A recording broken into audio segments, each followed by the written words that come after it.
All right, so we kind of have our plan for this year, but we wanted to make our plan for 2020 where we want to be just with our passive income websites. So this is not income school, none of our active stuff. This is just the pure passive income part. But we have good ways to go to get to $100,000 each month in passive income from just the niche websites. So Camper Report, Dirt Bike Planet, Cabin Freedom, etc. And we know that between now and the end of this year of 2018, we don't want to create any new websites except for maybe a short special project. Because we're trying to dig a moat around our business right now. We're just trying to solidify everything that we have before we continue to grow. With that being our plan of just digging a moat in 2018, just solidifying what we have, are we missing out on the opportunity to plant a seed now that could start earning income pretty soon in 2019? I think we might be. What I don't want to do is get so focused on planting new seeds that we don't take care of the seeds that are in the ground. Yep. So there's definitely some work we need to do on our existing sites to get them where they need to be. But on the other hand, they're probably not that far off. I think that if you take the 3 sites we have today that are the primary sites we're working on, so that's not counting any of the other kind of little stuff we've sort of abandoned. But if we talk about Camper Report, Dirt Bike Planet, and Cabin Freedom, I don't think those 3 sites get us to 100,000 if we leave them as totally passive niche sites, not within a year and a half. And I think that the work that we need to do on those is probably something that we'll have done by the fall of 2018, which, yeah. Yeah, I think really in the next few months, and our goals were we've got to get Camper Report up to at least 5,000 a month. I mean, there's just no reason it shouldn't be there already. We just have left the monetization on that for too long. And it's, I mean, I've been impressed, been really happy with the income, but it can do way better for the amount of traffic it gets. Dirt Bike Planet is really starting to take off here with the spring. And so there are definitely good things happening, but I just like that. I don't see those 3 websites totally passively equaling $100,000 in 2020. So when do we need to have the seeds planted? I don't know. And that's $100,000 a month. So I don't know. I'm kind of tempted to maybe we need to schedule in 1 niche site, maybe 2 niche sites that we at least complete the 60 steps on, the Project 24 60 steps. At least complete those sometime in 2018. I mean, it doesn't take that long to plant the seed. Just get those 30 articles up. Yep.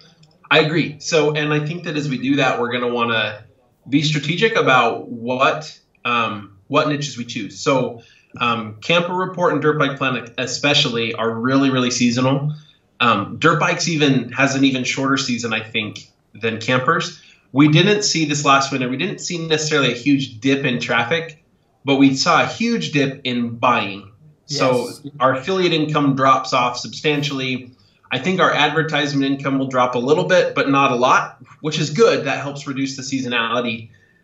But as we pick new niches, we need to pick things that either have an inverted season, something that's more fall, winter, spring, or we need to pick something that's not seasonal at all, which would be my preference.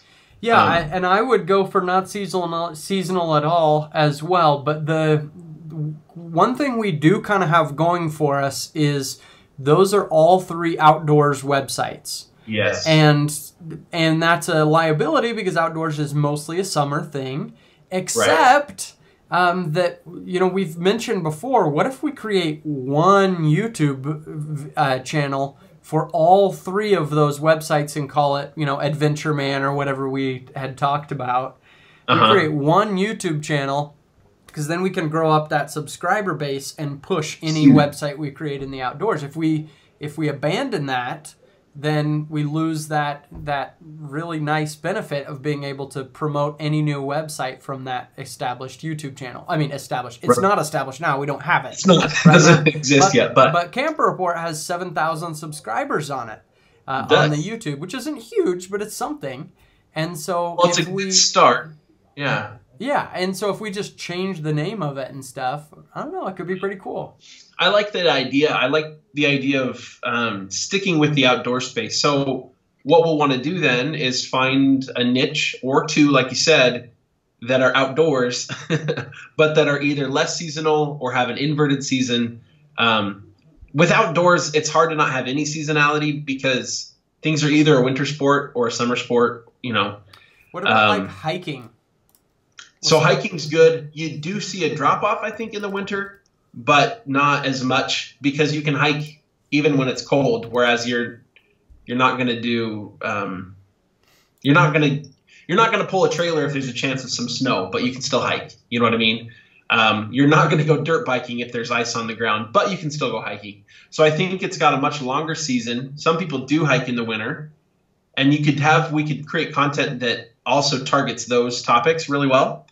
So that when winter comes around, I think that'll help. There are a lot of winter and snow sports, but those have a really short season. I don't know if we want to invest the time to make a skiing website. Right. That's how because I thought the same thing. I thought we could do a skiing website, which I actually know is not that competitive because I checked when my kids needed snowboard bindings for Tay. And like, I just couldn't find information. It was crazy.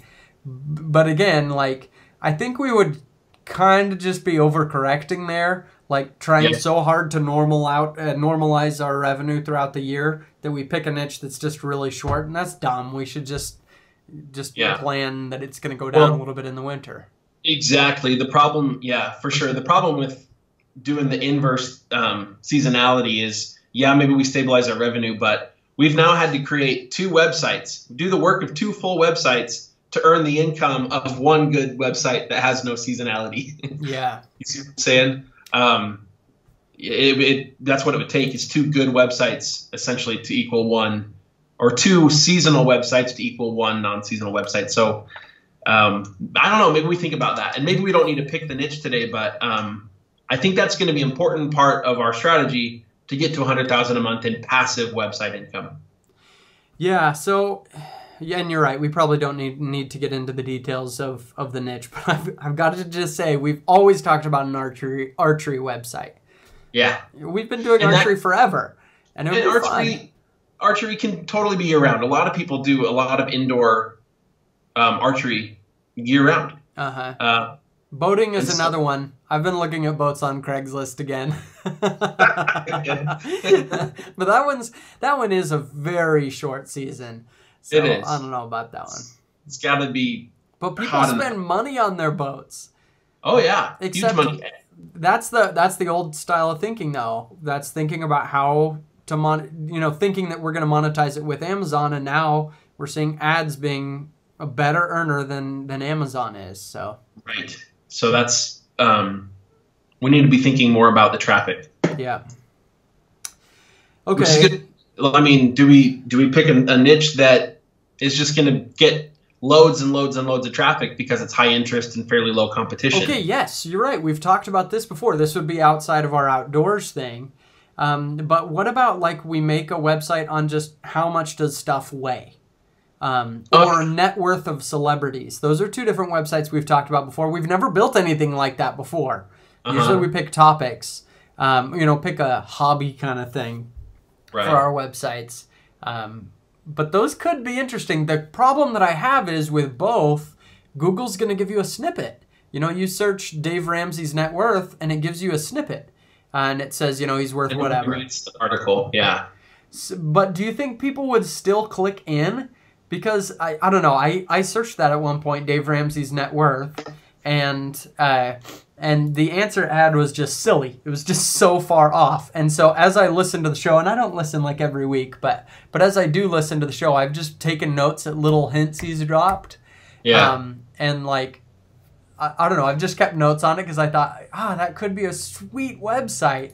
You know, what if every article is called something like Dave Ramsey's net worth and pictures of his house or something like that? Okay. I wonder if people would still click in on the article even though there was a snippet. If there's something more to it. Because if it's just, it's answering the net worth, then there's some percentage of that traffic, and that percentage is going to go up, where the people are getting the answer directly from Google or Siri or Alexa, and they're never even going to see the post because they're asking their device, and their device is reading them the snippet. And then there's another percentage of people that search it on their phone or whatever and see the snippet. You'd have to have some additional hook, like the and pictures of their house or something like that. Yeah, so, this is an interesting example. Yeah, there is a little bit of a snippet, but I actually don't see like a direct article of, there's one, Dave Ramsey net worth from bankrate.com. Okay, there's a little bit, but I think we could rank on that like, it's a piece of cake. This is like a 500-word article. This is a joke. Yeah. So it would be pure ads. There's no way to monetize this website other than ads. Nobody's going to buy an info product. Nobody's going to buy Amazon products on this. This would have to be just pure ads. But again, that's the most passive way to do it. Yeah. My other concern with that is that going to be the type of site that we can write 30 posts and leave it? Or is it going to be something where we always have to be keeping up with who are the celebrities people care about today? And as their net worth changes over time, do we need, I don't know. I guess we're not going to be tracking their net worth perfectly, but we do want to, Dave Ramsey's net worth will be different 5 years from now. I don't know. And the celebrities people care about will be different 5 years from now. So is the content evergreen enough? Yeah, that's a good question. So let's take David Archuleta, singer. I don't know. How much has his net worth changed in the last 5 years? Not that much. And we're just giving a guess anyway. It's not like we're sorting through their QuickBooks or something. I guess the evergreen comment is more about, do people care as much about David Archuleta now as they did 5 years ago? Yeah, and that's a question. And I think if we pick, people like Kanye West, it's going to be too competitive. Yeah, for sure. But you're right. If it's guys like Dave Ramsey's got his fan base, and that fan base is going to be consistent for years to come. So I guess if you pick the right celebrities, I think it would work. I think the content will be evergreen enough. Yeah, I'm talking about like C-level celebrities. People that you wouldn't even consider a celebrity, but just well-known people. Right. You're not going to see Dave Ramsey walking down the red carpet. David Archuleta, sort of. But they're kind of C-list celebrities. And so I think there would be less competition, but still, lots of people interested in it. No, that's a cool idea.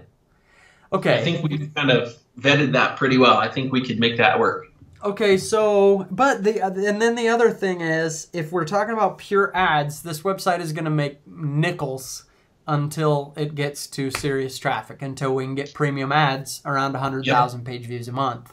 When it has 30,000 page views, we can start doing Mediavine, but it's low. And then as soon as you get that 100,000, suddenly it skyrockets because you can get the premium ads. Right. So you're looking at a year before it even matters. Right. Which, with a website like that, I feel pretty confident that we could get traffic a lot faster than some others. That's like a pure traffic kind of website. Yeah. Okay, so let's just guess that we're going to do that one, or the how much things weigh, whatever. But the how much things weigh, I think there's just even less likelihood of people going past the snippet. All right, so we go with the net worth just for now. Maybe we want to do something outdoors. How are we going to build this? How are we going to plant this seed soon, but not so that it can start to grow without losing focus on our business goals for 2018, which again is to just dig a moat. Yep. Well, can we speed this up substantially by maybe we take the time to do the keyword research, pick the celebrities. Man, it's going to take some time to actually do the research because a lot of these guys, it's not like you can just Google it and find the answer, right? That's why we're making. That's why we're doing it. Yeah. So it's going to take a little bit of research.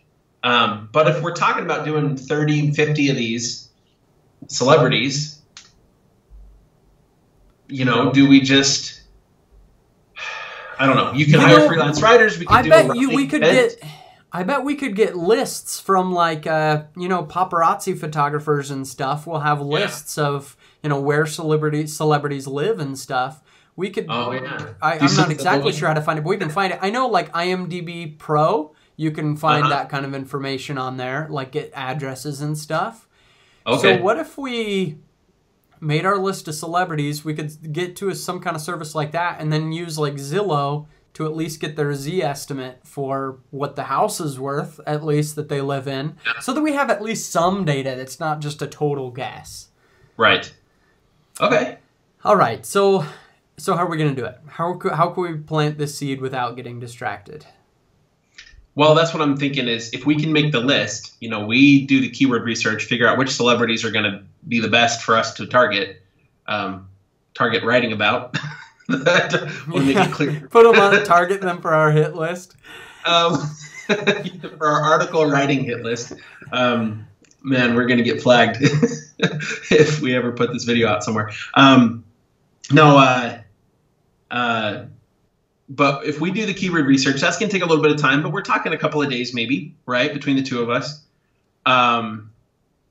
Then there's, I don't know, can we outsource this writing? Can we...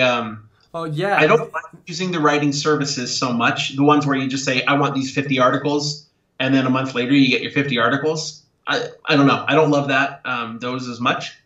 Yes, but that could be a cool experiment. I mean, it may not be the way that we typically build it, but for YouTube and stuff, maybe that would be really cool content is we try 5 different article writing services for the entire website, like outsource the whole thing. We do the keyword research and whatever, styling the website, and that's it. Just hire out everything else. Right. I don't know. We've never done that before. You can take 50 articles, give 10 articles to 5 different writing services. Exactly. We just pay for a niche site. Yeah. And then we'll see what we get back. We'll see what we get back, and if we need to tweak the articles, we will, but that'll be part of our review at the end was this writing service was pretty crappy. We had to redo all their articles. This writing service was awesome. That could be really cool. It would be really cool. And again, our job is to kind of be guinea pigs for things and see what works so that we can share with people.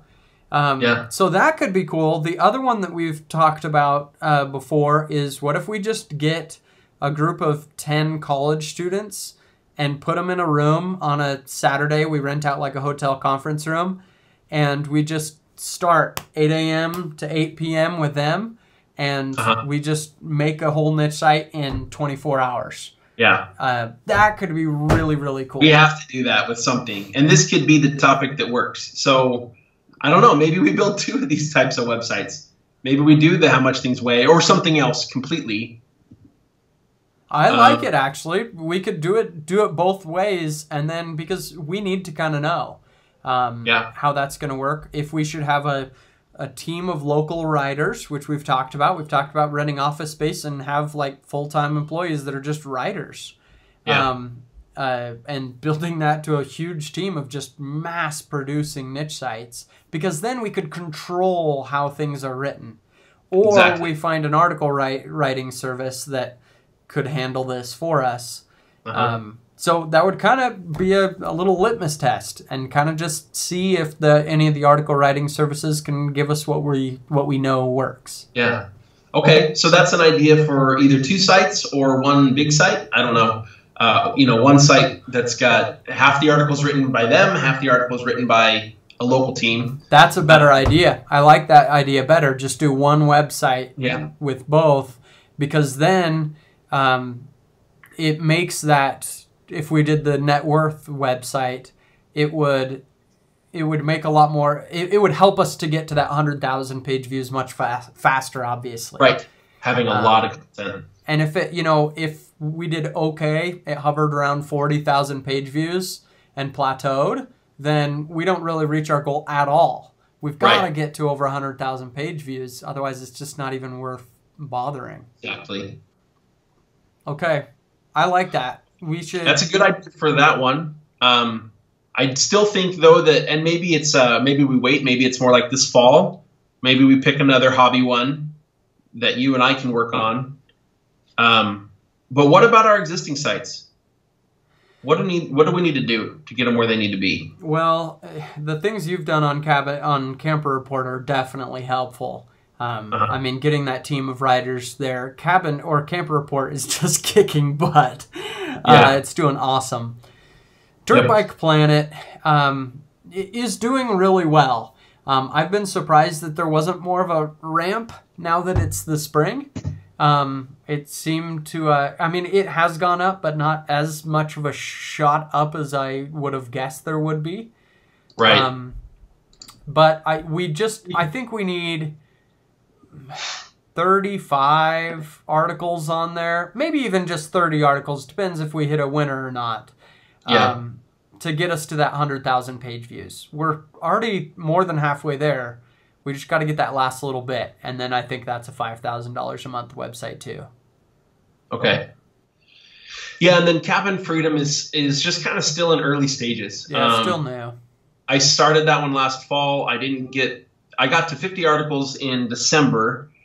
So I'm not surprised that a lot of them aren't doing better. I've got several that are ranking in the top few on Google for various keywords, which is great.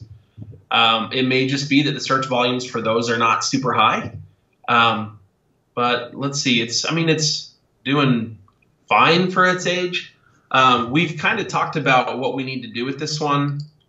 I'm going to take it through a full Project 24. So even though it's already got 50 posts on it, I haven't done any YouTube. And what we'll do is we'll use the Outdoors YouTube channel to build this one. Mm-hmm. So if we create that channel, I'll make the YouTube videos we do in Project 24. But I got to write 10 of each kind of post and get them on this thing. We shot ourselves in the foot. Yeah, we shot ourselves in the foot with Dirt Bike Planet and Camper Report and Cabin Freedom by doing that 100 articles in 100 days challenge, because they all ended up as response posts because we were just trying to hurry. So we need to do, and I need to do the same on Dirt Bike Planet. Just do a full Project 24 plan on that one. Okay, so that gets, then we would have, I think by the end of this year, I mean, Camper Report is killing it already. It's going to be in the 150,000 page view range or more. And I think Dirt Bike Planet I think it can hit 100,000 page views this year if we write the content relatively soon. And Cabin Freedom, it's a much, much newer site. I'm thinking maybe 50,000 we could get it to by the end of this year. I think that's right. So those are 3 really solid websites. They'll definitely be a big piece of that $100,000 a month income. But even if they were doing 10 to 15 each, that doesn't even get us to half. Right. And so I think we need to get these up to the point. I don't know. Well, maybe there's a discussion for another day. First, we just got to get them up there. But once each of these sites is earning $5,000 a month, I mean, what I'm tempted to do is to just hire somebody full-time to build that one website for us. If your full-time job is camperreport.com. Because then somebody can build it to $30,000 a month. But just as a full passive website, it's kind of tough to get there. Okay. Yeah, I would agree with that. As a passive website, and that's the thing, is a passive website can easily earn $5,000 to $10,000 a month within a year or two, which is a great income for somebody, right? I mean, but we got big goals. That's $60,000 to $120,000 a year. That's a great income for somebody, but we have loftier goals for our passive websites. Right. So I think to get there, keeping them totally passive and maintaining a whole bunch of them without any sort of employee to help us is probably unrealistic. Right, because then it doesn't all have to be passive. We have somebody to do it. And so if they want to do an info product, a membership website, whatever, like that's open. But for us, we just don't have that. We can't manage 5 membership sites and stuff. We have too many websites. Exactly. So anyway, it's an idea. And I guess we could just take one of them and try that and see how it goes. Yeah, that's probably a good idea. The other thing is hiring for that is not easy. I mean, I've tried for years to find the right person for improved photography to replace me. And it's like, you know, I can do it because I've done it for 10 years and I learned the skills a little bit over time. But essentially what you need is you need somebody who's a world-class photographer. You need somebody who's a great writer. You know, we'll be writing constantly on there. Who's a great manager. You're going to be managing a team of 20 writers on there. Somebody who's very proficient with WordPress and technical stuff, who can edit video, who knows marketing. Who does that? Like, it's a pretty special skill set of knowing how to do a lot of those different things. There's not like a college degree that you can say, oh yeah, he has an internet marketing degree, he's ready to go. So, but that's a good point. We could hire somebody to build like Camper Report. And maybe we do. Maybe we try that out for a year or something. But the other point is getting the right person might not be realistic. And if that's the case, then do you just build up 3 or 4 websites to 5,000 or so, and then you hire a website manager / writer, and you hire a video editor? You know, rather than hiring 4 people each run a website, you hire 4 people to each do their thing they're good at. Yeah, that's probably a lot more manageable. Yeah, that's probably a lot more manageable. Because we could use a full-time video editor now. Right. We can keep them busy, absolutely. No question. I know, because video editing falls on me right now. Okay, so we need to pencil in a date to make our website, and maybe we'll think of something different than net worth. I don't know, but I think that would be kind of a fun one. I think it'd be a cool experiment. And then we do it 2 ways, you know, with a writing service and local people, and that's kind of our litmus test to how we're going to outsource more writing in 2019. So what month are we going to get on this? Well, it is early May. I think we need the rest of this month to work on the things we're working on. Yeah, in June, I'm moving. Yeah. Just keeping up with the YouTube videos is going to be enough in June. So, I don't know. Maybe late July or something, we pick a day to do this. Okay, and so in the meantime, that allows us to keep working on the moat that we keep talking about, digging around our current business, including income school stuff. And it gives me time to work on my project 24 for Cabin Freedom. Yeah. My 60 steps, and all the other things we're working on. So I think that's a good idea. Maybe shoot for late July. Okay, it's a plan then. All right. All right, sounds good. Well, thanks for talking to me. Yep. See you, man. See ya.